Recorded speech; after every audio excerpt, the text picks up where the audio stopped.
Hello, everyone. I am so sorry about the delay in the start. My name is Luke Thomas.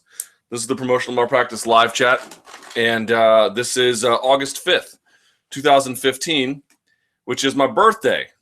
Today is my birthday. I am 36 years old. I don't look a day over 70. I age like a Noguera brother. I suppose there's worse things in the world, but it's all true. So again, sorry for the delay. Lots to get to on today's chat. There is, let me adjust this microphone. There is, of course, Ronda Rousey mania sweeping the country. There was UFC 190 results. There is, for reasons that remain unclear, yet another UFC event this weekend. There's also a Glory event on Friday night. So a lot to get to as always. Best place to do that, of course, is on MMAfighting.com. There is this window here is embedded in a post there. And I usually check the questions there. You can also get at me on Twitter at SBN Luke Thomas. Please be sure to give this video a thumbs up. There we are. And if you're watching either live or whenever you're seeing this, doesn't matter if it's live or it's later, just share the video. Share the video, share the post, whatever. Just make sure folks get word of it. I would appreciate that on Twitter and Facebook and any other place you can, foresee having an impact as you share this content. Okay. So like I said, lot to get to, lot to do. Let's do this. And you're asking about today's drink. Well, this might be the first time in a long time. I actually don't have a diet drink, I don't think. My wife bought this and didn't drink it. So it's Zico watermelon raspberry flavored premium coconut water. I bet it is filthy. Let's see. She drank all the Coke Zero in the house.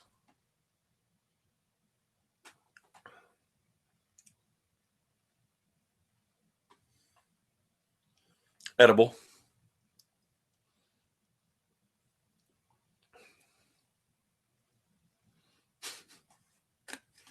It's like what would that be like? I don't know. It's like if someone tried to make a mixed drink out of Robitussin or something. All right. Let's kick this off. We're so late. Try to get to as many of these as possible as a consequence. I appreciate everyone showing up. Let's do the damn thing, shall we? I got two computers up because I'm just that kind of guy. All right, so first question. Here we go. Oh, and there's the Who's More Pahara stuff as well. Lots to get to. Jesus, there's a ton of questions in the queue. All right, I'm going to fire through these as quick as I can. Luke, let's start with Ronda Rousey. What shock, right? But something that I think is kind of insane and good for MMA as well is the amount of fans and popularity Ronda has and is getting. 5 days before her fight, she had 2.9 million Instagram followers. The same day she was going to fight, she reached 3.5 million. And 2 days after the fight, she had 4 million followers. Like, I'm not an expert in Instagram numbers, but isn't that kind of insane? Remember, we are talking about an MMA fighter. And did you see the insane amount of tweets about her? Not just normal people, but celebs as well. I don't think people really realize how big this is for MMA. It's true, man. This Ronda Rousey phenomenon is without precedent in my career. You know, this is bigger than Brock Lesnar. She still has some work to do, I think, to commercially match what he was able to produce. But I just mean the reach that she has is totally without precedent. Never seen anything like it for an MMA fighter ever. And not even Brock Lesnar. And that's saying quite a bit. Again, she needs to sell a few more pay-per-views at a high level, and then we can say, you know, she has matched a commercial appeal. But I think that's at this point a foregone conclusion. I talked about this on my Facebook page and other places as well. Like, folks were trying to understand, like, why don't pay-per-views sell as well overseas, or at least, you know, outside of North America as they do here? And the reason being is it's just hard to get the right kind of media exposure. Right? Like, if you're in Brazil, you can't do the ESPN car wash where you go through and you do 1,000 other shows. You do Dan Le Batard, you do SportsCenter, you do whatever. You can't do that. You can't get the media to typically fly to that location, say if it's in Chicago or Las Vegas. It's just harder to generate the same kind of attention. Obviously, there are exceptions to that. When I was at Mayweather-Pacquiao, it was a global event, you know, right? I don't think Rousey has reached that level where those two guys get together. But, you know, doing 5 million searches on her own for Google while Mayweather and Pacquiao together did 10 million is damned impressive. And as I mentioned before, like, if you're as big as Ronda Rousey, being in Brazil, again, I don't think it's replicable at scale. I really don't. I don't think you could put now, John Jones in Brazil and be like, well, it's no big concern about pay-per-view sales because look what Ronda Rousey did. Ronda Rousey seems to be an exceedingly special case. But to me, the most crazy thing about it was like, did anyone see this coming? Anybody before the fight go, you know what, this is going to be a million pay-per-view buy event. I don't know who it was, if they exist. I didn't see anyone predict that. Certainly, I think everyone thought it'd be a commercial success. After her last fight, I think doing around 600,000, give or take, we all thought, she's good for a big buy rate. But this just seemed, what's funny was like traffic was good about it leading up to it, but and this always is the case. It's always the case that the Thursday, Friday, and then the Saturday of a fight, but the Thursday, Friday before a fight, it's always the case that momentum really builds then. So it's not like we weren't expecting the momentum to build late, but what I'm trying to say is the amount of momentum went from 0 to like not just 60, 0 to 100 from like Thursday, Friday, Saturday. It took everyone by surprise. The most dedicated observer, the guy who knows everything about MMA, everyone who watches it, no one saw this coming, and yet kaboom, it hit. It was bananas. It was completely bananas. I just don't know what else to say about it, except I'm going to sit back and enjoy the ride. It feels good to have people that the media want to talk about in MMA. It feels good to be part of the conversation again.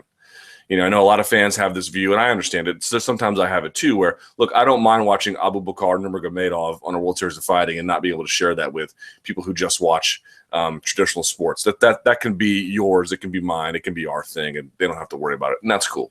But, it feels good to be noticed. It feels good to have them pay attention. It feels appropriate that someone as special as Rousey or someone as special as McGregor and the things that they bring, it's only right that they get this kind of attention, I feel like, right? It feels like when you have, even John Jones does great buy rates and people care about him and stuff. I still feel like a lot of people just haven't had a chance to, appreciate what he brings and enjoy him on the terms that we enjoy him. There are some questions I have long-term about Rousey's popularity. I mean, look, everything right now is awesome. I'm not bagging on it, but you have to ask questions down the road about what it all might mean. When Rousey departs the game, if and when that happens, are they just going to go with her? I think a lot of people are just going to leave after she leaves, because that was my experience with Brock. After Brock left, it was just a lot of attention. That coincided with the UFC schedule going to like these insane, we're going to do almost 50 dates a year. Okay, well, that's going to have a cost, but if she can leave a portion of her fan base behind to watch everyone else, that will be great. I wonder if there's any real connectivity between her and what she can bring to Joanna Jędrzejczyk's cause. You know what I mean? People are talking about booking them on the same card. Joanna Jędrzejczyk, to me, she doesn't have the most spellable name, or, she doesn't speak fluent English, but she's got everything a fight fan could want. The question is that what Rousey fans want? Rousey has her own set of fans that are just distinct from MMA. And the reason should be obvious. She is a cultural phenomenon. She is, pop culture, not flotsam and jetsam, but she's sort of like a part of the general pop culture lingua franca, the vocabulary. She's a feminist icon. And I had some people challenge me on that, saying, is being mean to other women really feminist? Look, I'm not a feminist scholar. I'm not really in a position to discuss the ins and outs of it, but I can tell you that our traffic is markedly different in terms of the gender gap when she competes. When she competes, she single-handedly closes the gender gap, almost at like a 50-50 rate.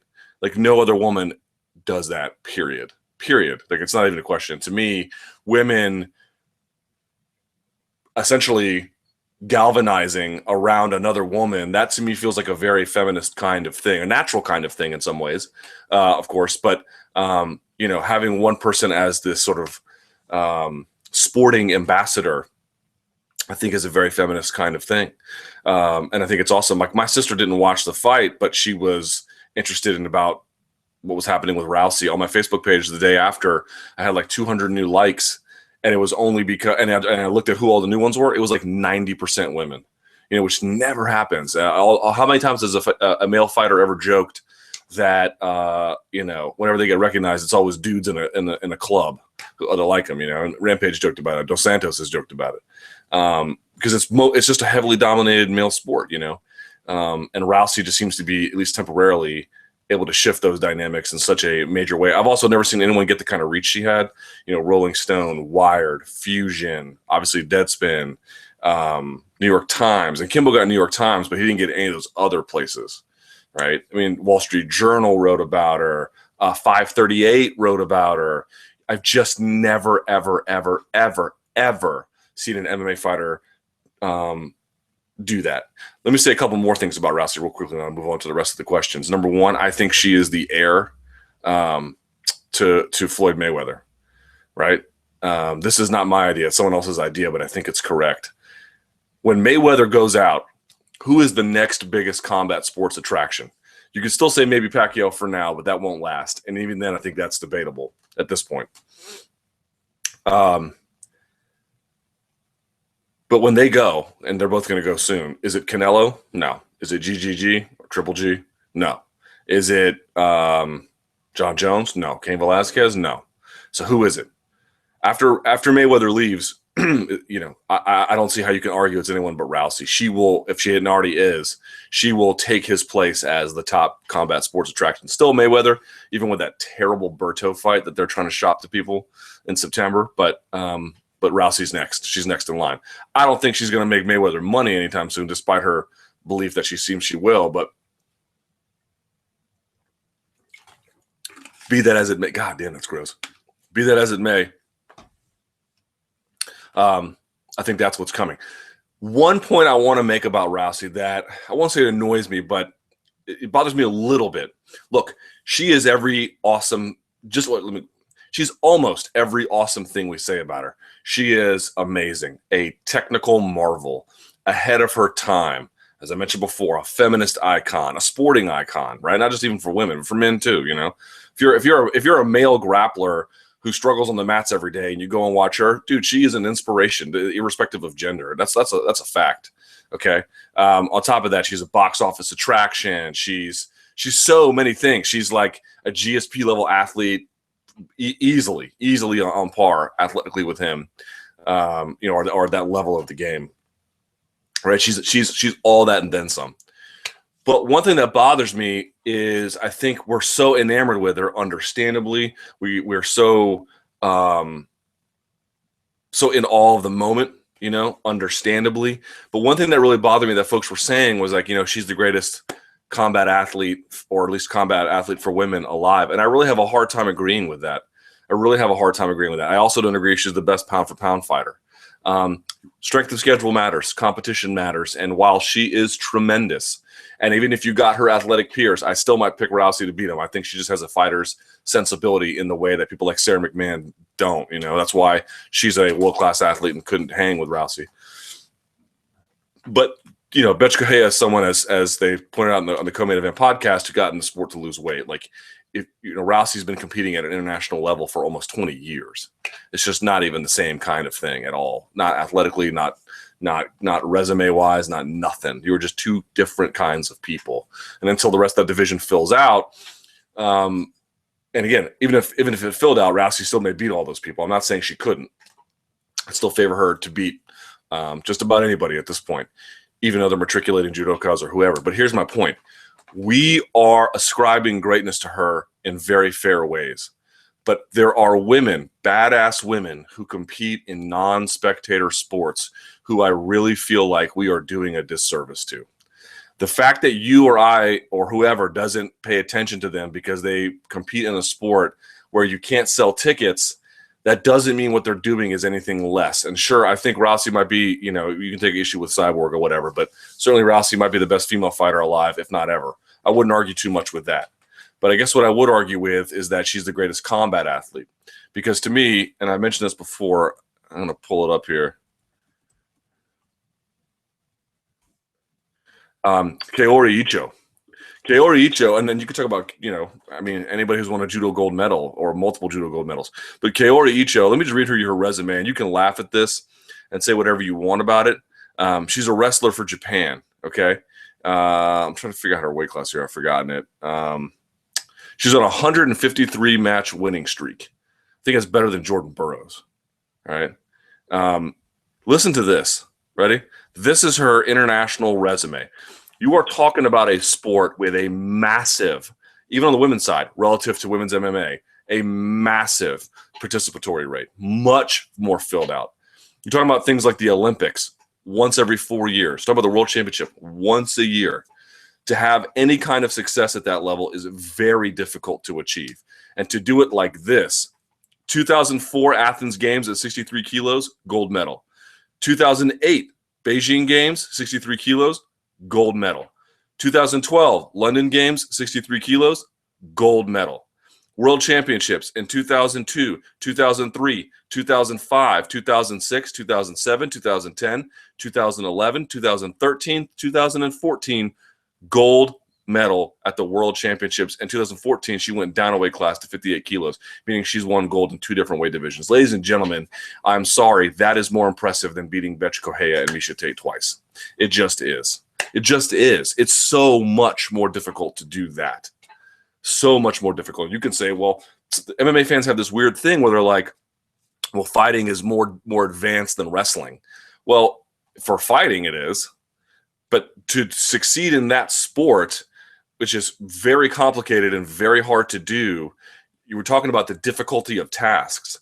To do what she did, 3 Olympic gold medals back to back to back, and 9 world championships. Oh, and an Asian Games gold medal too.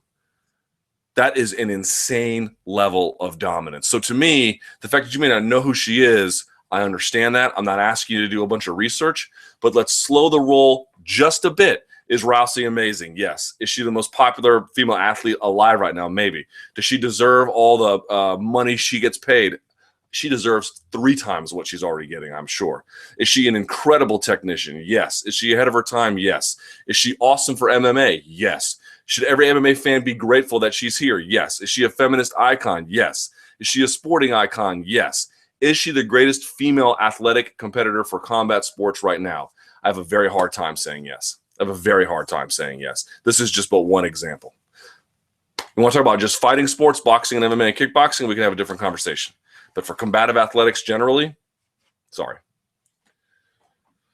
And it makes me sound like I'm some dick for saying it, but all I'm trying to do is just bring it back to earth a little bit because there's so many positive things you can say about her. Her Jujigatami game is nuts, man. It's nuts. It's both rehearsed and instinctual and athletic and quick.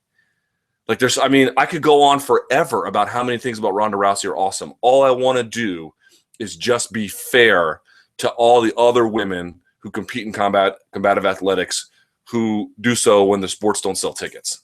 Because if all you're doing is like looking this way at sports because this is the only purview where there's an audience, you're doing a disservice to some other women out there who are really doing incredible things. All right.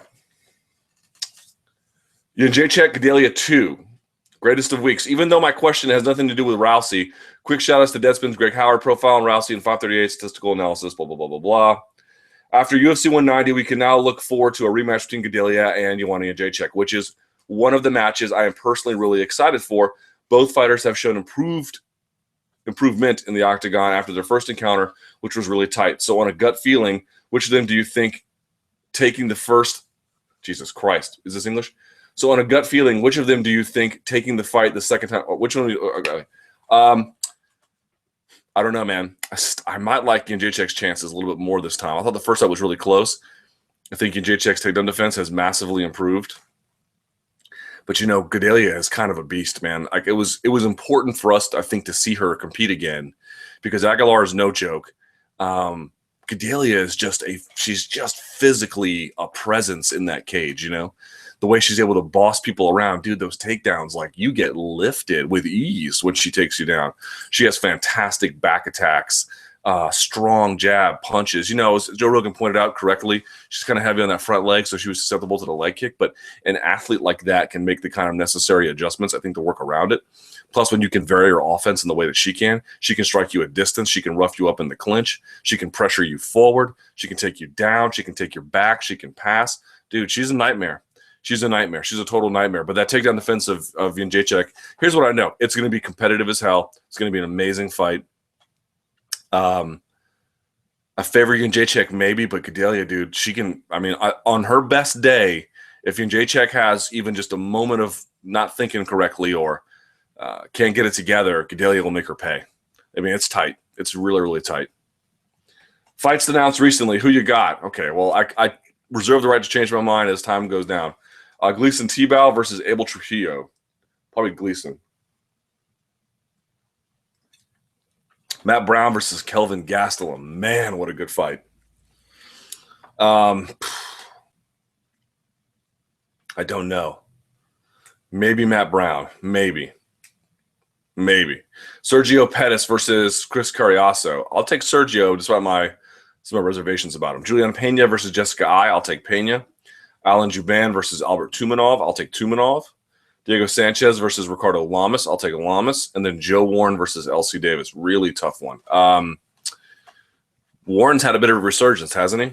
I'll take – man, it's a tough one. I'll take Davis, but barely.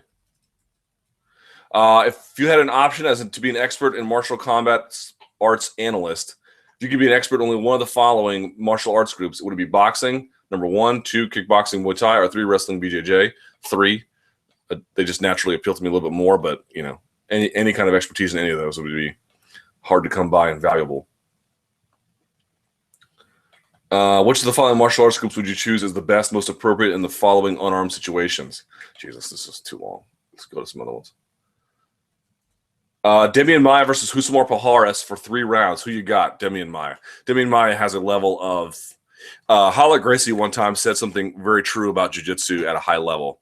You know, in MMA, what were we saying about Rousey versus Correia ahead of time? You know, what were we saying? We were saying things like, you know, puncher's chance, right? Catches her with a punch, anything can happen. Hold on one second.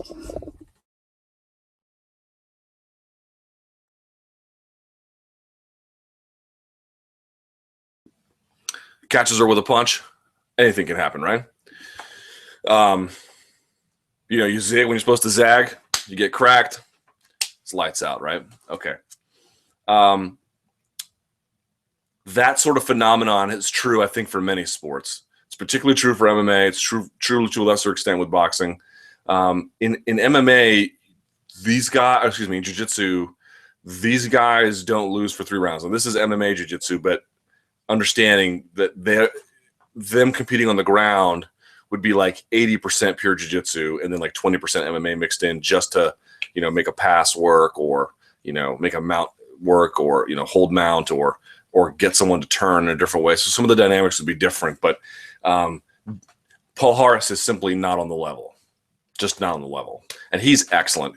RJ Clifford, my co-host on the SiriusXM Fight Club, was saying, you know, he might be MMA's best submission fighter.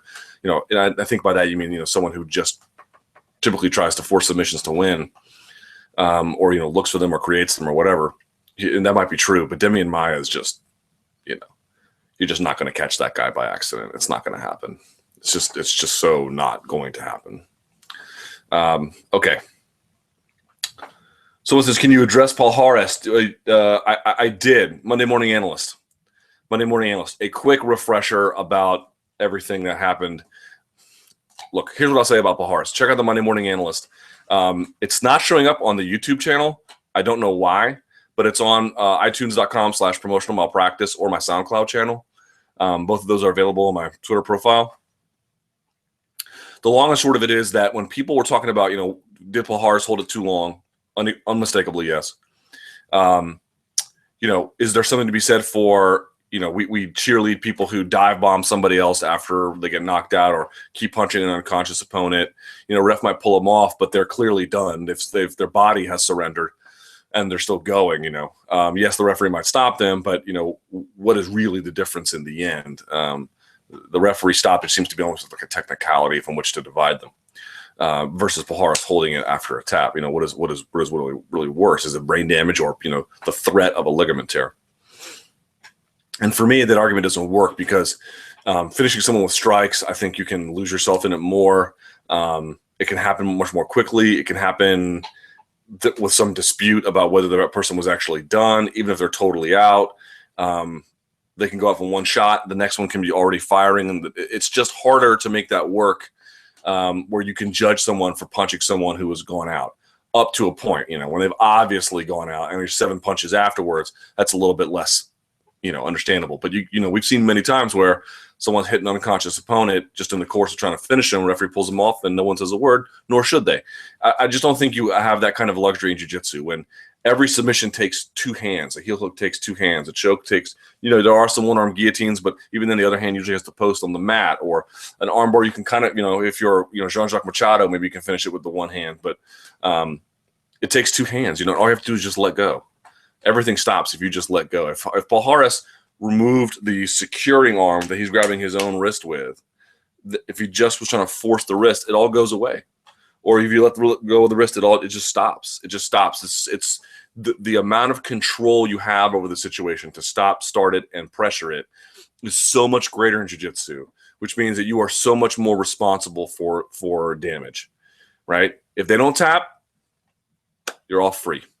But if they do tap, and the referee's asking you to let go, and you continue to push, this is so entirely willful, so not necessary, nothing to do with being in the mind, nothing to do with the lack of cleanliness about when to stop. It's all so clear. A built-in system of surrender, and a built-in system of surrender inside of a space where everything is very tightly controlled. You have so much more control to exercise over the situation. So for me, it's just so not forgivable. So not forgivable. What the punishment should be, we can talk about later at some other point. But I just don't have any forgiveness at this point for him, nor much understanding for his his particular case. Okay, let's keep going because I want to get this going. So folks are asking, Rory McDonald had the monster patch on his shorts, and so Hendon Barao had the TNT patch, and then there was the monster logo on Rousey's uniform, as well as McGregor's. I'm looking into it. I don't have an answer for you yet, except that, the UFC has a deal with Monster and has a deal with TNT. Remember what they said. Remember what the whole part of this was. There was many components to the Reebok deal, one of which was if we can get a Reebok uniform, clean up the look, despite the octagon being absolutely littered with ads. You literally cannot watch a fight without being bombarded with ads. I want you to think about that. But be that as it may, part of the thing was if you could do that, could you attract another sponsor? I like Real Madrid soccer team, yes? What do they have across their chest? Fly Emirates. This is a big-time sponsor. They don't sponsor just Real Madrid. They sponsor many teams, but you get the idea, right? Herbalife, I think, for LA Galaxy, or just pick any team. You know what I'm talking about.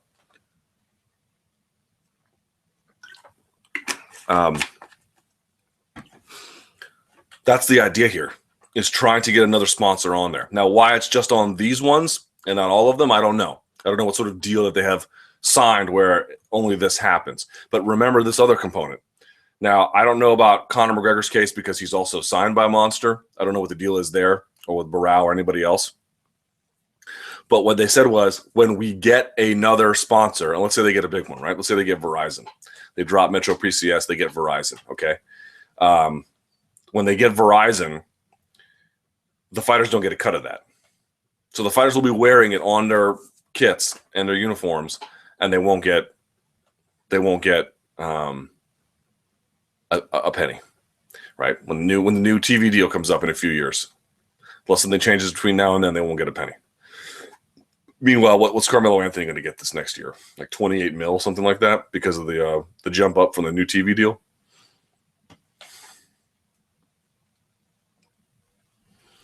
The new breed of fighter. Luke, the term new breed of fighter has been getting thrown around quite a long time, and I was never actually sure what it specifically meant.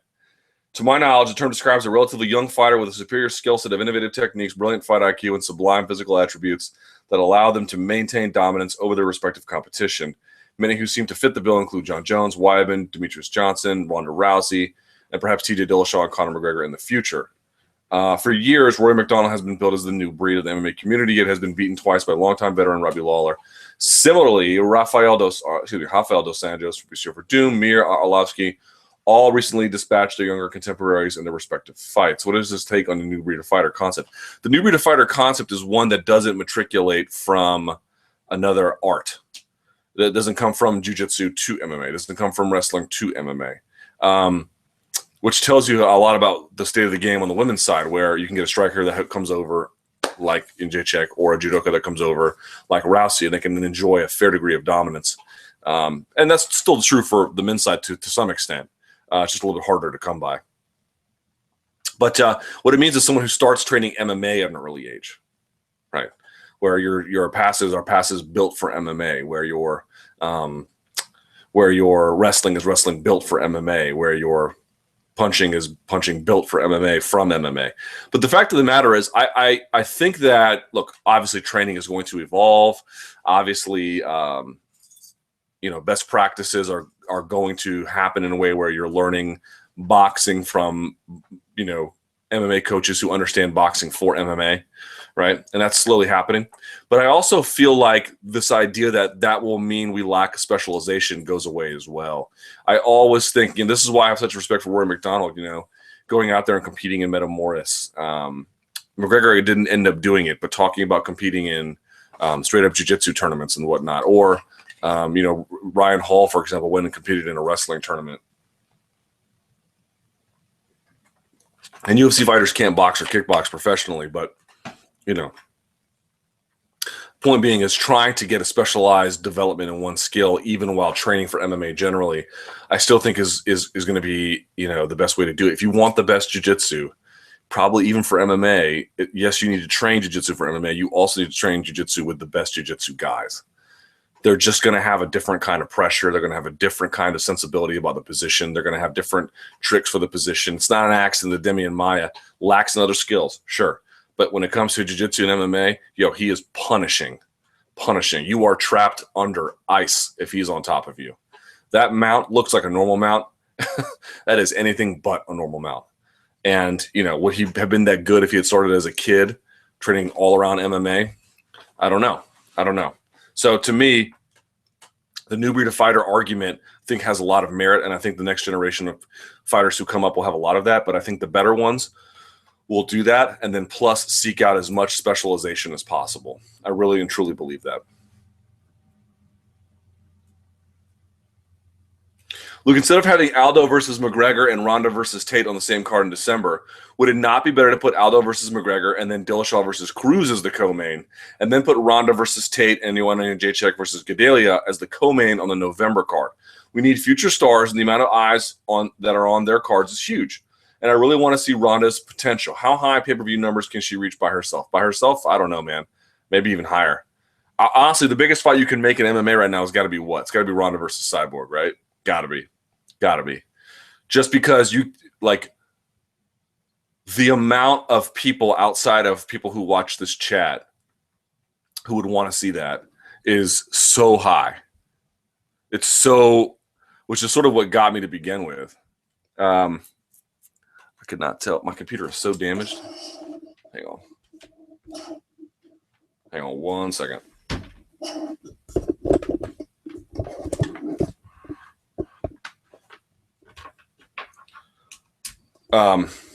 It's got to be that, right? So,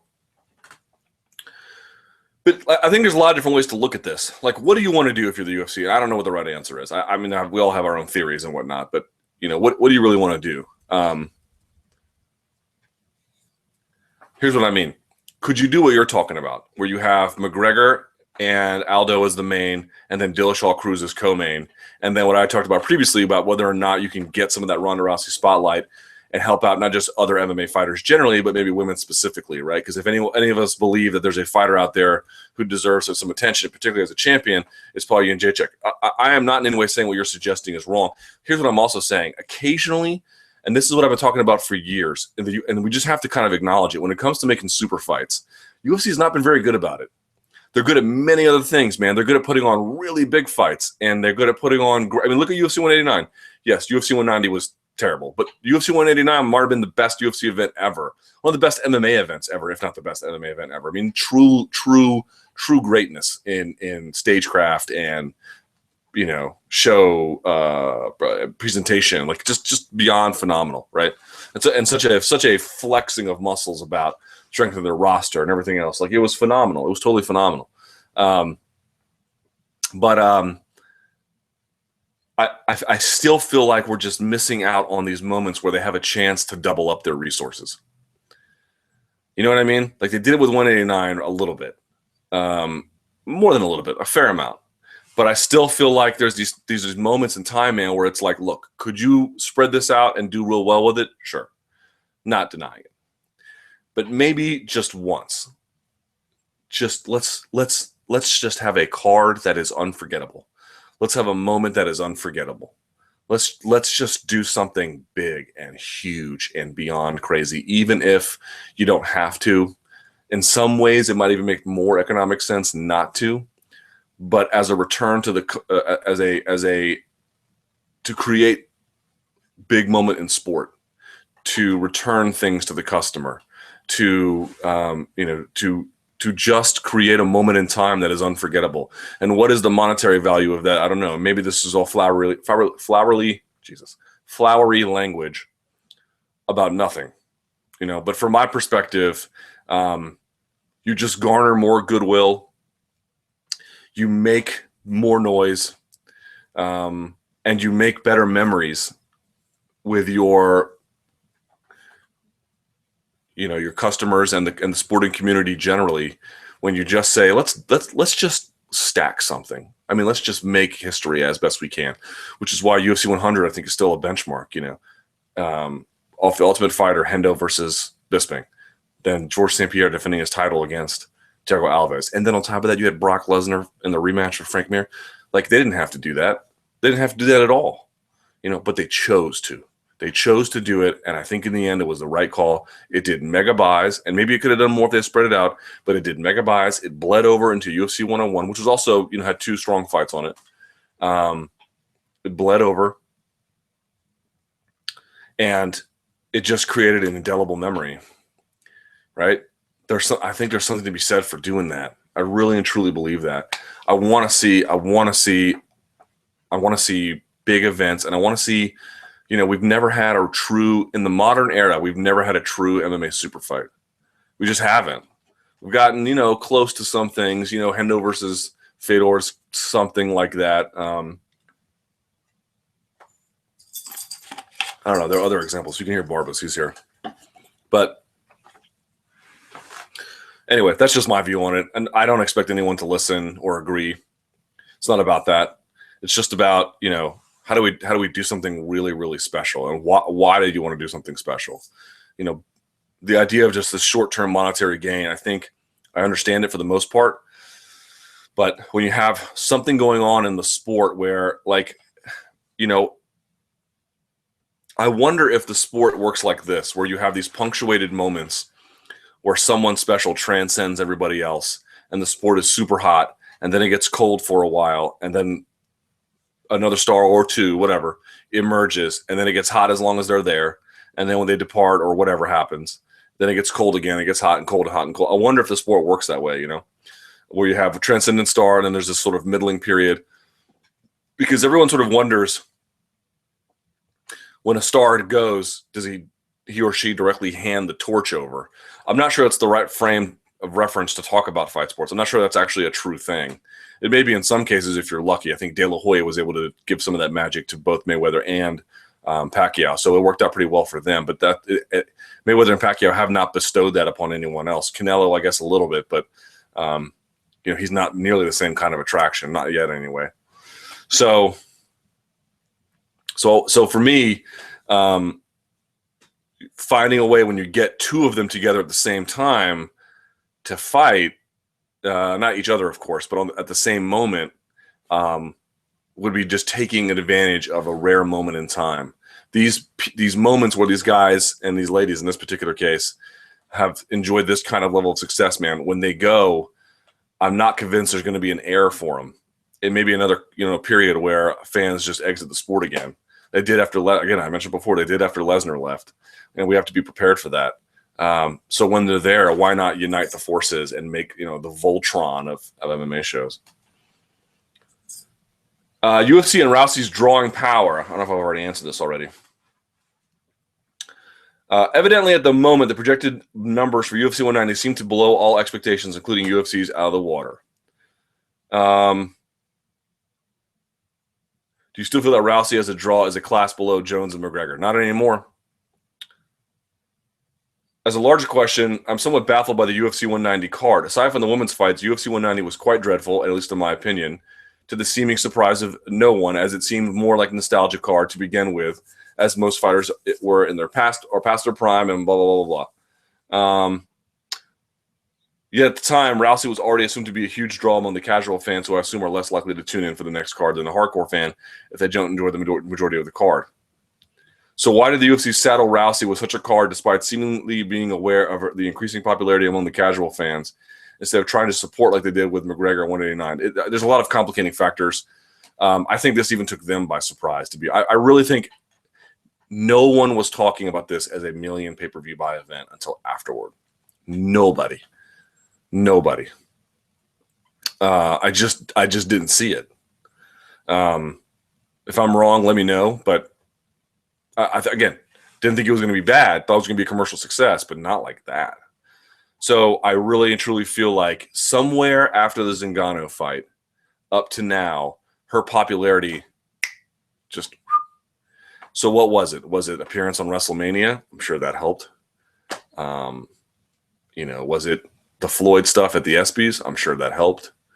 Was it starring in movies? I'm sure that helped.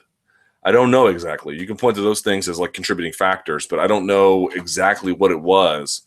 But between the Zingano fight and today, her popularity, I won't say out of nowhere because it happened in front of you, but we just no one put it together about what it meant for, when Mike Wilbon, who has blasted MMA from pillar to post, is out there saying, I don't even watch MMA, but I bought the Rousey fight.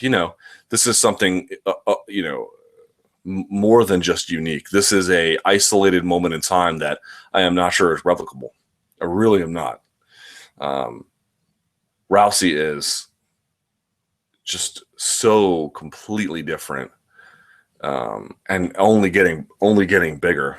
Anyway, biggest thing you're going to get, by the way, is MMA's made with a Pacquiao is Rousey Cyborg. I'm quite confident of that. But look,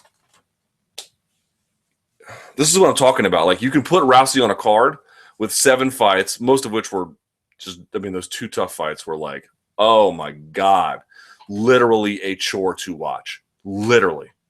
Like, utterly, unequivocally painful. Bad.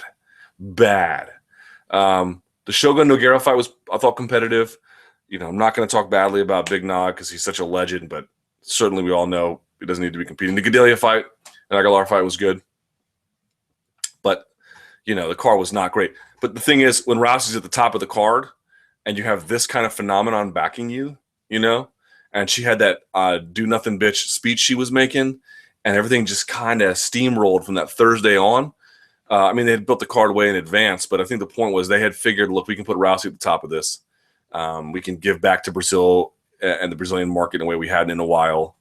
After the shows in Uberlândia and Barueri or whatever that did poorly, this is a way to bring back the market. Putting those 2 tough fights was good for Globo. Long story short, with Rousey at the top, if you want to, you can put a bunch of nonsense before it and people will still kind of stick around for it, at least for now. But this is what I'm talking about. If you want to do that kind of stuff as a promoter, I get it. Sold well. That's why they have an incentive to do it, because people are just going to suck it up and wait for the main event. But I think what I'm more concerned about is you can do that stuff as a promoter, but you also can do things where you can give back to the consumer in a way where you said, look, that card may have been dreadful. A lot of you bought it, but that card may have been dreadful. Let's make one that's not. Now, of course, 189 was phenomenal. We've already had one very recently. I'm just saying, going forward, they can get away with it. But I would like to see them, even when they know they can get away with it, make efforts to not get away with it. With Robbie Lawler versus Carlos Condit expected to headline UFC 193 in Melbourne, could you break down the fight and who you are taking? I'll put that in the queue because it's just way too early. Conor and Ronda. Luke, what gives Conor and Ronda the X factor? You spelled Ronda wrong. So I cannot answer your question. Ronda does not have an H. If you write a question spelling Ronda with an H, you don't get an answer.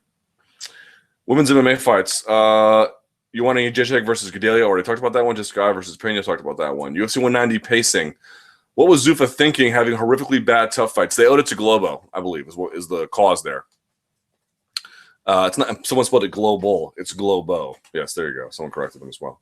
They owed it to Globo. But God, I hope they never do that again. And remember, those two fights were supposed to be in that. I think it was the who's the Soldado?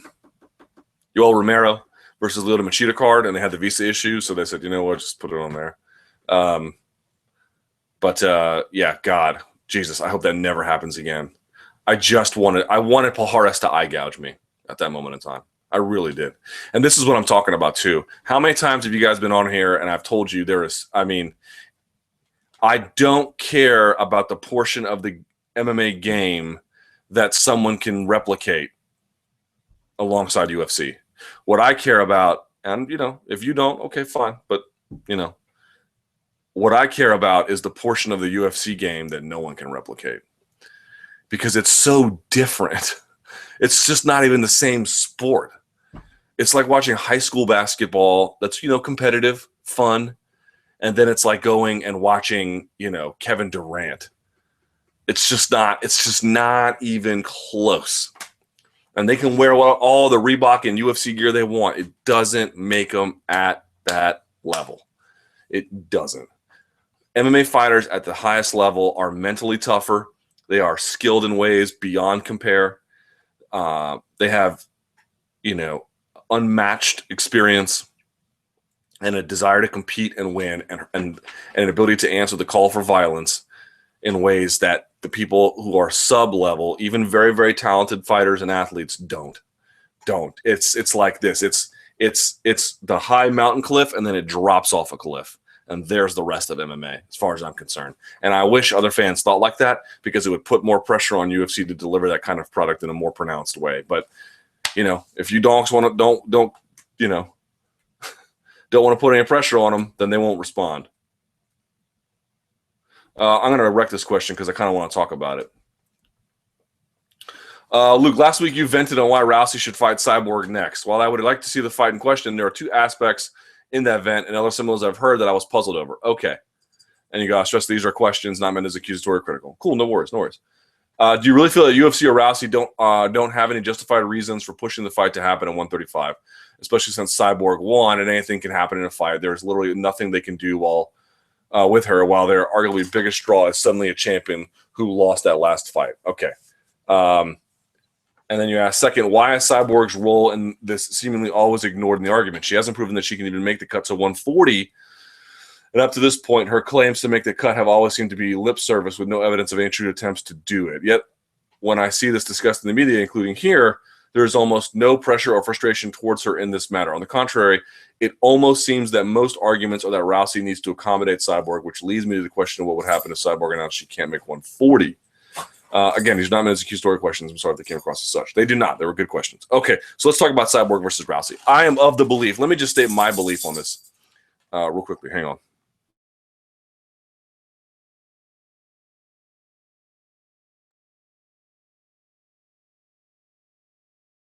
Okay, here's my belief on this. There is one argument for why that fight should not happen, and it's a very strong argument. Very strong. Frankly, there's no response to it. If Rousey feels that she doesn't even want to, she does not have to. And if Rousey feels like she doesn't have to, like I don't owe Cyborg anything, I don't have to leave my division, whatever the reasoning is, she doesn't have to. That is the beginning and that is the end of the argument. That's it. Everything else that's brought up is just talking points that you've been fooled into believing. Period. They're not actually obstacles. None of them are actually obstacles to making a fight. Just like GSP never really wanted to go up in weight and fight Anderson Silva, and Silva was, agreeing to cut down if he had to, but GSP never wanted to. If you can't make GSP, and it's not necessary for his legacy. And frankly, I also don't think that fighting Cyborg is necessary for Rousey's legacy. I think it'd be a travesty if they don't fight, but I'm not going to sit here and say that Rousey has to fight Cyborg for her legacy. No, she doesn't. She doesn't at all. It's nonsense.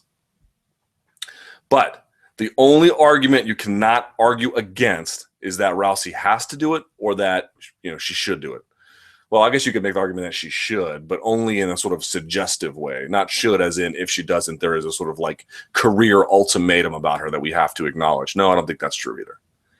But all this other stuff you hear that other fans and many Rousey fans just seem to buy into it is just not real reasons. They're not real obstacles to making a fight happen. Just not true. Look, there are so many ways to talk about this, okay? And again, if all you want to say is, what does Rousey owe to Cyborg? The answer is nothing. End of argument. You win. End of argument. But if you want to make the argument about weight, you will lose like that. It's just not a real obstacle. So look, how many ways can you slice this? Number one, she used to fight at 145. Number two, when champions dominate, they typically go up in weight, not down. Number three, I think it was on old MMA Hour interviews where Rousey says she was going to take Tate's belt and then go up and take Cyborg's and Strikeforce. All kinds of statements she had made previously. She would go up to fight Gina Carano at whatever weight was accommodating to her, but she can't do it for Cyborg. I get there are differences given that the PED factor is involved there. Name another fighter in all of MMA who has this much pressure on weight to go down. Everyone we pressure, for the most part, we pressure to go up in weight because going down is so unhealthy. And yet when it comes to Cyborg, she might be the only fighter as a community that we put pressure on to actually drop weight. Number three, I don't buy at all that you can get Cyborg to 135 without a dangerous cut or her removing some of her ability to compete at a high level. So you can get her to that 135 number, but then what are you doing about it? And I made this other argument that, everyone's like, well, what are you going to do with Cyborg if she wins? Okay, let's talk about this for a second. Some people are saying, Rousey only has a responsibility to compete at 135, which is true. I mean, that again, if she doesn't want to leave the weight class, end of argument. But I mentioned that Matt Hughes, while sitting champion, sat out and fought Royce Gracie at a 175-pound catchweight. And everyone's like, this is a terrible comparison. You can't compare Royce Gracie to Cyborg. Yes, I can, because it's the perfect comparison. Because what you are saying when you say that comparison doesn't work is champions only have a responsibility to compete in their weight class, that the weight class is the sanctified territory. Which in some cases, I mentioned, if she doesn't want to leave, she doesn't have to. But when you're saying, well, look, one thing is Royce Gracie and one thing is Cyborg Santos, that's just your insecurity about Rousey's chances. Your insecurity about Rousey's chances. I actually like Rousey's chances against Cyborg, frankly. But when you say something like, well, you can't compare Cyborg to Royce Gracie, yes, you can. The argument is that champions can only fight in the territory in which they have a belt. They can't go up in weight. Well, we've already seen that they can. Oh, well, you can't compare Royce Gracie to Cyborg. Yes, you can. We have a demonstrated historical precedent that the sanctified territory of a weight class can be left. What you're saying is the difference between Cyborg and Royce Gracie is your insecurity about Rousey's chances. There's no other fact or other reason. Yes or no? Can a champion, while holding a belt, fight at a catchweight above that belt in the UFC? Is there historical precedence for? There is one answer to that, and it is yes. And when you say, well, Royce Gracie was a much more manageable task for Matt Hughes, that's just your impression of it. All the odds are just guesses. There's not actually, and that's not a real reason. That's not a fact. It's not a statement of evidence you can point to other than you as a Rousey fan are insecure about her chances against Cyborg. Not a real reason. Not a real reason. Sorry. The real reason is if she doesn't want to or doesn't feel like she has to, she doesn't have to. That's it. That's it. That is the one true argument that has no response. And if that's all she wants to say, end of argument. That's all you want to say, end of argument. That's all UFC wants to say, end of argument. But if you want to make this about a phony, non-existent debate about weight, you are wasting your time. This fight can be easily made at 140. This idea that it would ruin Rousey if she lost, I think is total nonsense. The idea, what are you going to do about Cyborg if she wins? Gee, you mean a few more catchweight fights at 140 with plenty of other takers who want to fight her, or temporarily just give her 145 fights in the UFC without creating a division like anyone would care. If Cyborg beat Rousey, they would just want to see Cyborg too. Like, this idea you have to like then change your business plans. What were you supposed to do if Hoist won? Remember, this is MMA. What if he had shot on a takedown and Hughes tore his ACL, tried to fight through it, and got submitted? Like, these are just not real arguments. They're not real arguments and real obstacles. There is one argument. She doesn't have to if she doesn't want to. Or doesn't want to, doesn't have to, whatever. Her prerogative. Okay, end of argument. That's it. Everything else is not a real reason. Nothing else. I especially think that, look, there's just a lot of different ways to go about that. But that's it. This idea about what are we going to do if Cyborg wins? I don't know. Lots of awesome stuff. You just upped her box office drawing power. You can't find a way to use her? Give me a break. This is so not true. Would it be outside the normal things in which you conduct business? Sure. Okay. You'd have to accommodate her in ways that would be unusual. There are plenty of very smart people who work at the Ultimate Fighting Championship. Lots of Harvard MBAs over there. They'll figure it out. I am quite confident. And like I said before, I like Rousey's chances. If your whole bit about her going up and what would it mean if she lost, you are not in the fight business anymore. You are in the image protection business. And frankly, if you look at the history of the UFC, they've never really been in the image protection business. They make champions fight tough challengers over and over and over and over again. And Rousey is too big and too much of a freight train at this point for even one loss to derail her. And like I said before, if you all think that Rousey's going to go in there and get smoked because Cyborg is bigger, you're just not thinking clearly. I like Rousey's chances to win a lot. Rousey can do a lot to her. She could lose too, and then you can make a rematch and have a best of 3 or whatever. If Tay gets 3 fights against Rousey, Rousey can get 3 fights against Cyborg, and I like Rousey's chances to at least win 1 out of 3 against Cyborg. There are so many possibilities. And you say, why would you want to do that about this kind of fight? Well, because you are talking not just about Mayweather-Pacquiao for MMA or its version of it. You're talking about maybe the biggest fight you can make in MMA history. And you want to say, we can't do that because of 5 pounds, because you don't want to go to a catchweight for a woman who walks around close to 180 pounds. And here's the other argument. Get her off steroids. You mean all this USADA testing? First of all, she's been clean for 3 years. You mean all this USADA testing can't catch Cyborg, who apparently, in your judgment, random MMA fan, is out there just injecting steroids over and over again? She's been clean for 3 years. If she can, I'm not saying it's okay, but if she can continue to test clean and you can make a catchweight fight, I don't understand this insane pressure for her to go down and either compromise her health or compromise her ability to compete at a premium level. The whole point is to see premium Rousey versus premium Cyborg. Making a catchweight fight is, I'm sorry, it's just not a reason not to do it. It's not. There is one reason not to do it, which is that Rousey's under no obligation to do so. That is it. And if she doesn't want to, doesn't have to. End of argument. Beginning of argument, end of argument.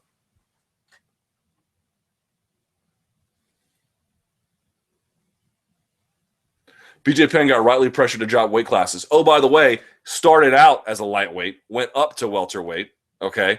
Number 2, after he went up and fought at welterweight and lost and came back down, you know what happened to his pay-per-view buys? Whoop!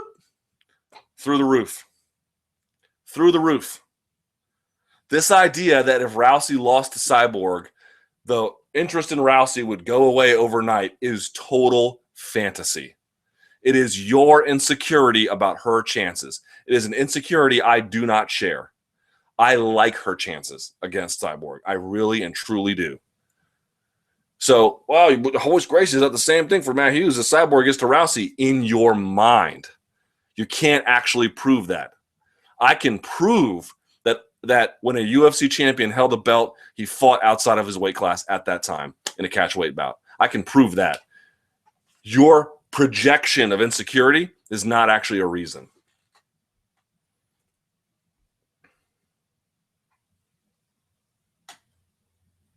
Yeah, you see the poster for UFC 191? Johnson versus Dodson. I like the fight, really. Arlovsky versus Mir. Kind of like that fight. Johnson versus Manawa. I mean, it's a fun whatever. And then Van Zandt versus Chambers. I like Van Zandt's chances very much there. Mayweather versus Berto. I saw your news post about Mayweather versus Berto being official for September 12th. I know Berto was being groomed as the next big guy to fight Floyd until he ran into Victor Ortiz. I haven't paid attention to Berto much over the last few years. Anything that might surprise us about this fight, or is anything Floyd, you know, look, was he a 4,000? I think Floyd is like a minus 4,000 favorite, something like that. Berto got this fight by beating Josecito Lopez on Spike. I think it was the first Spike event. Look, Berto's a bit of an action fighter. I'll give him that. Floyd's not, you know. Y'all know how this is going to go, man. You guys all know how this is going to go. It's just going to be that way. Could a non-cheating, under-control Paul Juarez beat GSP in his prime? Paul Juarez on the right fight could beat anyone in that weight class. Not saying he would, but like, you know, on his best day, he can give anyone problems, for sure. For sure. All respect to Esther Lin, but is this the best photo in MMA right now? And it's Khabib Nurmagomedov and some of his boys at the, I think it's, what were they at, the Hard Rock or Planet Hollywood? And then there's Nate Diaz in the back with a shirt on that says original. It's amazing. Ronda Rousey powers Fox Sports 1 to 2 new records. With Conor and Ronda generating huge interest, even to the mainstream worlds. Are we on the cusp of a new gold rush for the UFC? By this time next year, do you believe the UFC 100 records are likely to be smashed easily? Smashed? I don't know. Easily, I definitely don't know. But Rousey's going to do big things. Like, she doesn't need – I don't think Rousey needs to have, like, the best – I mean, look, Cyborg notwithstanding. She doesn't need to have you know, the biggest names in the world because they're not really there in her division. But if she can fight some colorful characters, you know, I think that might work. Also, you know, I was saying before, oh, there's only one name she can fight. We all know who it is. You know what? Juliana Pena might give Rousey a bit of a run. I would favor Rousey to win. I'm not saying otherwise. But Pena is a scrapper, man. You know, good ground skills and can take a shot and doesn't mind getting roughed up and can work out of bad spots. So, again, I'm not saying she would beat Rousey. I favor Rousey's chances rather significantly, but you know, Pena might be able to make it make it a bit more of a fight than the normal, you know, 135er. Let's keep going. Diaz versus Khabib. Should the UFC book Nate Diaz versus Nurmagomedov to fight ASAP? I'm not saying that they should, but it would be a hit if they did. Someone says they were an eyewitness to a brawl. Oh, to the brawl. I can't verify this, but this is what someone says. I was an eyewitness to the brawl, and it was nuts. The videos don't do it any justice. Nate got the better of Khabib. I saw him stuff takedowns and drop him with a left hook. No, you didn't. Okay, I'm going to stop reading this. Let's see. What's your take on Fabricio Verdun versus Cain Velasquez 2, targeted for early 2016? Do y'all not remember me? Remember on this very chat, I said there was a strong possibility that Cain might get a rematch? Y'all remember that? The real chat watchers, I'm sure, remember that. Not in any way surprising. They're going to put Cain at sea level, and they're going to give him a shot. And I have to tell you, I talked to many pro fighters in person when I was at the Kimbo versus Shamrock fight. There's obviously, you know, there's always a bunch floating around, guys cornering guys and blah, blah, blah, blah, blah. And I talked to a bunch, and they're all like, I like Verdun's chances to do it again at sea level. So, but we'll see. They just can't give up on Cain. He's so important for them. He's so big for them. He can do so many things for them that it would be a shame to, you know, and I clearly that, I mean, you know, look, fighting them off at like how many, almost the layoff, like almost 2 years, and then fighting with that high altitude. It's just way too much. These guys need tune-up fights, and they don't get them. I understand why, but to do that coming back against a ready and like active Fabricio Verdun is just a nightmare task. So I like it. Actually, I kind of like the fight. You know, y'all are going to complain about it. Should be someone else, and you can make a strong case. I wouldn't argue too much, but I don't know. It doesn't bother me. I'm actually looking forward to it.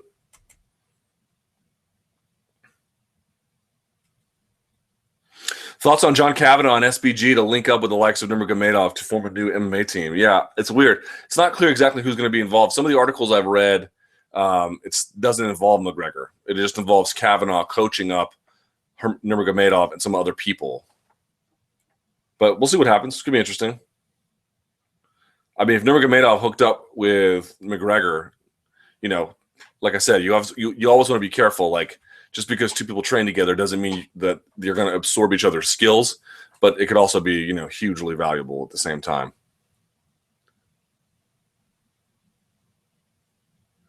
Ronda Rousey is the first woman to get over 1 million pay-per-view buys for a single fight. She's the first woman to get over like 200,000 for a single fight. She already broke records. This is like a totally different ballgame. We're talking about a different route. When it comes to being a promotional force in fight sports, Rousey has no peer. Rousey has no peer. Now, I talked about in combative athletics, I don't want to do a disservice to badass women who don't compete in non-spectator sports. That's a different argument.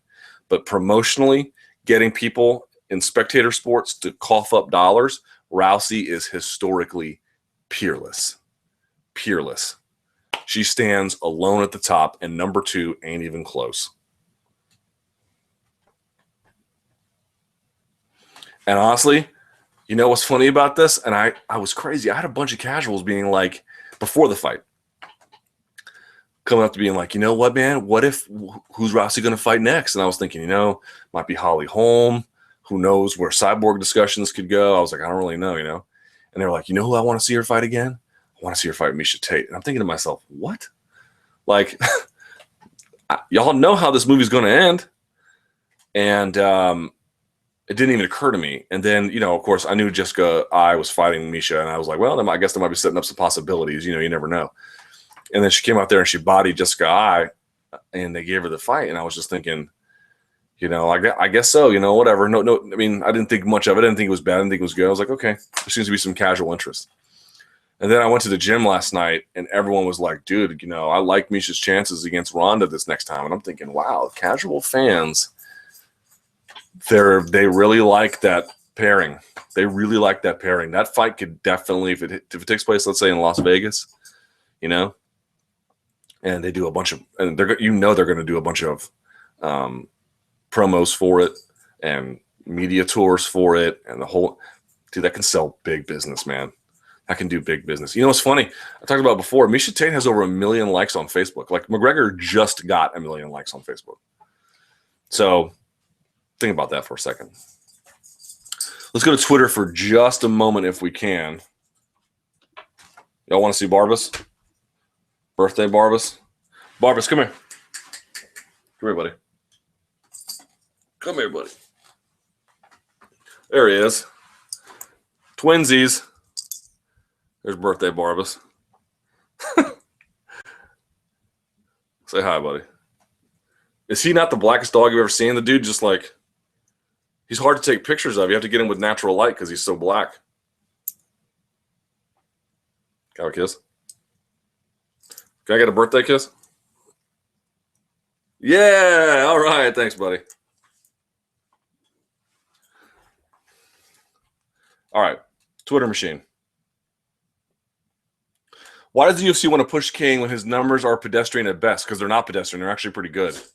And it's about what he can do in Latin America, which is fairly critical. Let's see.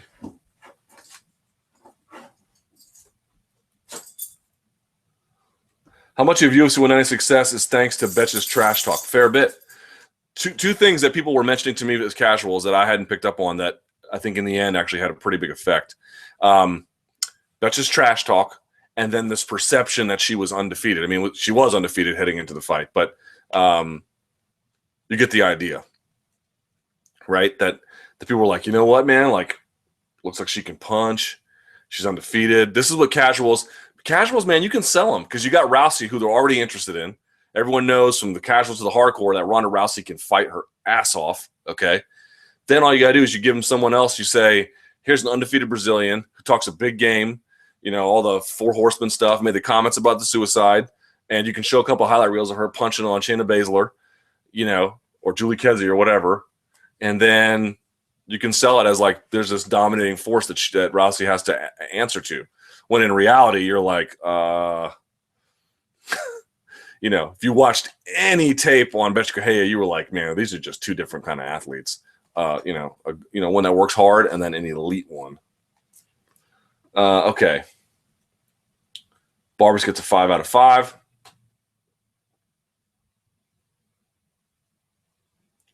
Someone says Rousey versus Cyborg at 145 is the BJ Penn thing to do.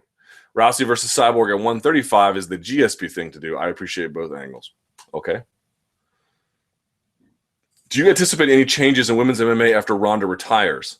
Steep decrease in popularity, for example. It won't just affect the women's side. It will affect the men's side.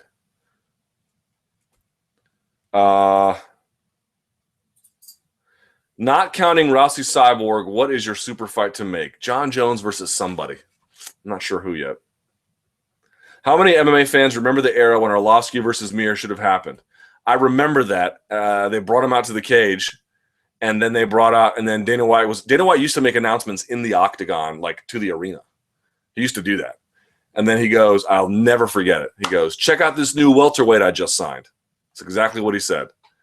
And BJ Penn, he had gone off. He had the contract dispute, and then he'd come back to UFC. And he had just a giant shirt on that said, just scrap. BJ Penn is the king of my life. What a hero that man is. Are you gonna? So my wife got me an Xbox One for my birthday. I've never had a gaming console since a Nintendo when I was a kid. I've just not played video games. So I've been kind of thinking about it. So she got me an Xbox One today. Like I opened it like an hour ago. Someone's asking, are you going to give out your gamer tag when you make one accepting FIFA invites? Yes, I will. So I'll play all of you with Real Madrid and stomp you into the ground with Gareth Bale as a true number 10, Hamas on the right, Isco on the left. All right. True or false? Mayweather-Berto is a tune-up fight to tie Marciano's record and increase one more bout, to have then the 50-0 one. Yeah, I think so. Giblert Award goes to Clay Travis. You all see Clay Travis at Fox Sports? Like, how do these people have no shame? I don't understand it. This guy goes out, Clay Travis writes this article where he says Rousey and Mayweather need to fight. Okay. So first of all, Jeremy Botter gets on Twitter and goes, just please stop writing about MMA. And then Kevin Iole was like, oh my God, like he read it and couldn't believe it. It's the same reaction that all of us would have had. And then Clay Travis calls Kevin Iole an MMA hipster, which was hilarious, by the way, because, it's just so funny. And then I wrote Clay Travis and I go, dude, do you realize that you wrote an article about a fight that is literally illegal to make?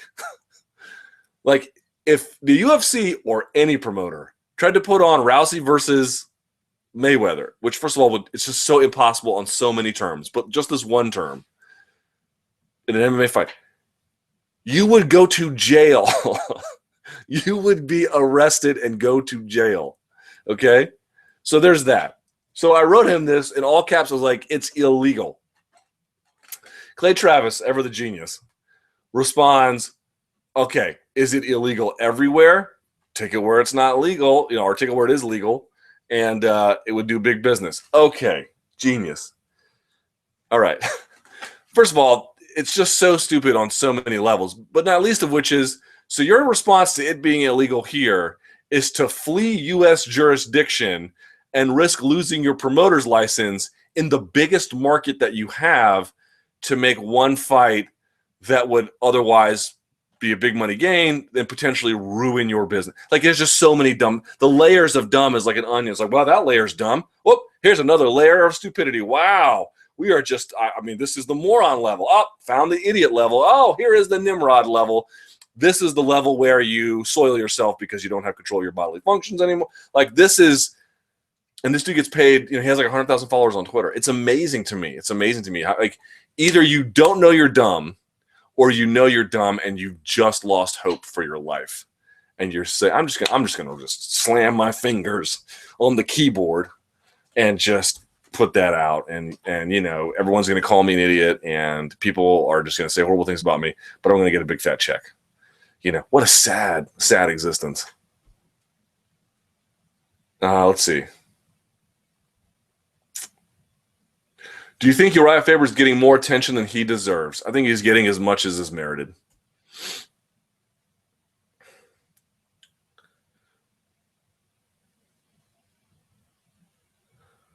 Here's someone, again, not understanding how. So it says, put a pure wrestler in a cage versus an MMA fighter. MMA fighter wins 90% of the time. MMA fighter does a lot of damage to wrestler. Okay, put a MMA fighter in a wrestling mat and watch him get stomped like grapes at a vineyard. Also, not the point. Also, Jordan Burroughs winning a gold medal is harder than virtually any fight imaginable in MMA. Y'all don't have to like it. You don't have to accept it. Doesn't make it not a fact. To win one medal once every 4 years by beating by competing in a sport where the participatory rate globally smashes MMA, a enormous participatory rate backed by state governments, right? To go out and beat those people once every 4 years is so much more difficult than beating Anthony Johnson. All due respect to Anthony Johnson, who is a hell of a competitor. Not the same. And you can ask anybody who's competed at the Olympics and ask them what they say. Because you look around, Rousey got a bronze medal, which is very impressive. Super duper impressive. But she goes out here and she beats these other women in 30 seconds. Ask her which one was harder, winning the Olympics or a UFC title. Ask her. Now, at some point, winning one of those title matches, Jones, Cormier, that's up there. Okay, fine. But winning one event once every 4 years where everyone in the world competes at it, some with the backing of state sponsorship to get the best training, the best coaches, and the best facilities and everything else. And they've got the best practices over the last 100 years, if not more. Good luck winning that tournament. Oh, and then to do it 3 times and to get the gold, and then 9 times at the World Championships. Sorry, y'all. It's harder.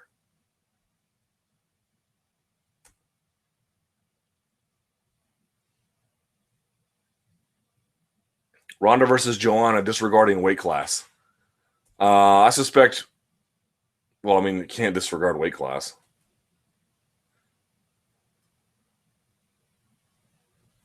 Someone says, from a retired Navy chief, proud of what you're doing. Keep up the good work. Semper Fi. Semper Fi back to you, sir. Appreciate that. Or,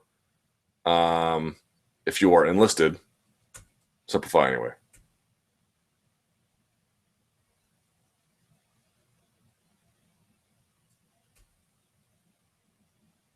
Any updates for 193? Nothing I'm aware of.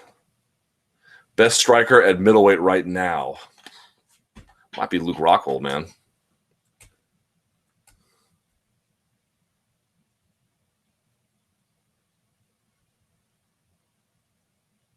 Will Ronda stay undefeated at bantamweight? I think so, yeah. Again, Juliana Pena might, she might do some things. We'll see.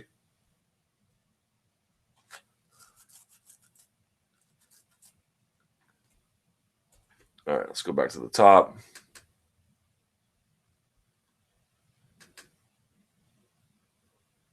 Someone says, please discuss Steve Mazzagati's ineptitude before this chat is over. Yeah, geez. Christ almighty.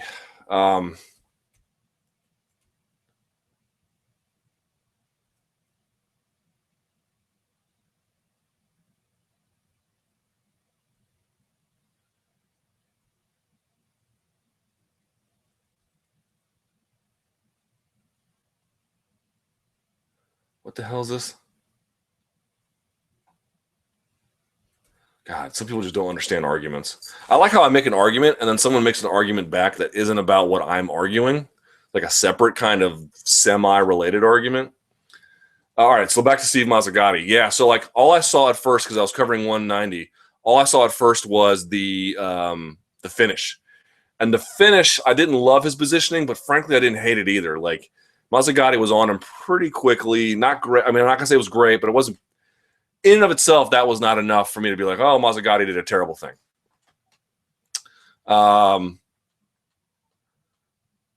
But the eye gouging, Jesus, man. What, when you talk about the 10-9 system being better because you give out more 10-8s and whatnot, like the two to me are related. The 10-8s and the handing out more punishments, they have to happen at the same time, because what's keeping Mazzagatti from handing out punishments and taking a point is partly his own inability to just come to terms with the fact that he's got a cheater on his hands. Okay, fine. But it's also, you just can't deny its influence with the 10-9 system. The 10-9 system it disincentivizes referees from making calls they would otherwise make. I mean, just think about a basketball game, right? How many times a referee blows a whistle?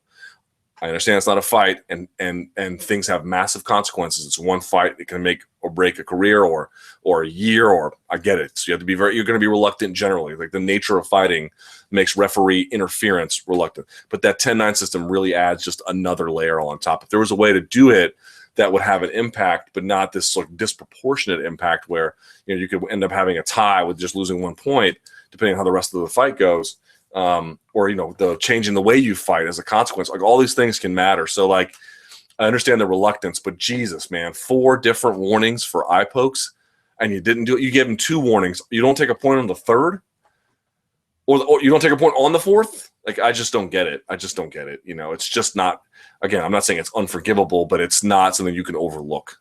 It's just not this time. I'm not, to me, I think some of the pressure on him about the nature of his positioning once Jake was tapping is a little bit overstated, but the not taking the points for the eye pokes, I have a very, very hard time understanding what he's thinking about denying Jake Shields that justice, that fairness.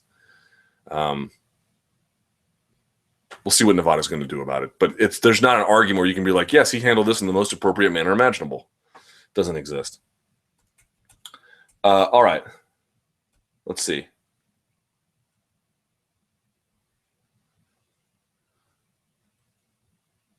Oh, well, here we go. Let's see. This is the guy who doesn't understand anything. Someone says, I think Ronda would beat Cyborg at 135, 140, and 145. Okay.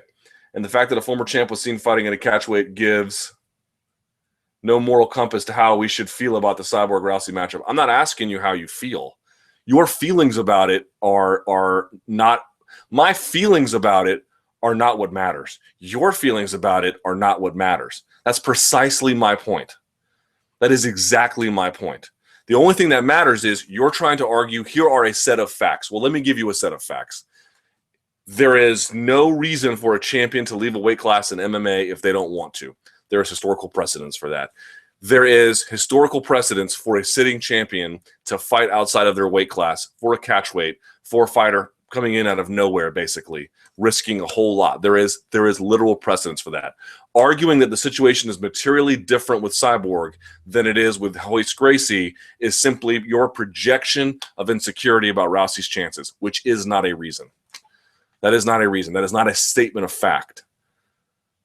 It's not a statement of fact. So if she doesn't want to do it, end of argument. If she feels like I'm going to stay at bantamweight because that's what champions do in the UFC, and I can point to all kinds of guys who've done it, end of argument. I have nothing to say to that. If the argument is that it has to happen at 135 for X, Y, and Z reasons, the entire argument falls apart. Your projection of the chances and your projection of what the threat of Cyborg is irrelevant, strong or weak. My projection of it is strong. Whether I think it's good or bad is irrelevant. What's relevant is there is historical precedence for this pace. If you're trying to deny it that because you don't like her chances, or maybe you do, or because however you feel about it is somehow relevant, it is not relevant. I am talking about fact. There is fact. Champions can fight outside of their weight class at catchweight bouts when the moment arises. Fact. Fact, fact, fact, fact, fact, fact, fact. Not up for debate. Not up for debate. Just not. All right. With that, we have to get out of here. So let me say the following. Thank you for watching. Today has been my birthday. Still is my birthday. So everyone's been sending over very nice messages. I really appreciate it. If you sent a happy birthday, thank you very much. If you didn't, it's cool. I appreciate you watching. If you didn't watch, whatever. Follow me on Twitter at SBN Luke Thomas. I'm going to try and get this podcast up as soon as possible. So thank you very much. When I get my Xbox One stuff set up and I get everything going, I'll let you guys know. Give me some time to get acclimated, but I will eventually stomp on you with my Real Madrid team. It's okay. That's about it. Email me at luke.thomas@sbnation.com. I'm still answering emails and responding. If I haven't got to you yet, just please be patient. And until next time, stay frosty.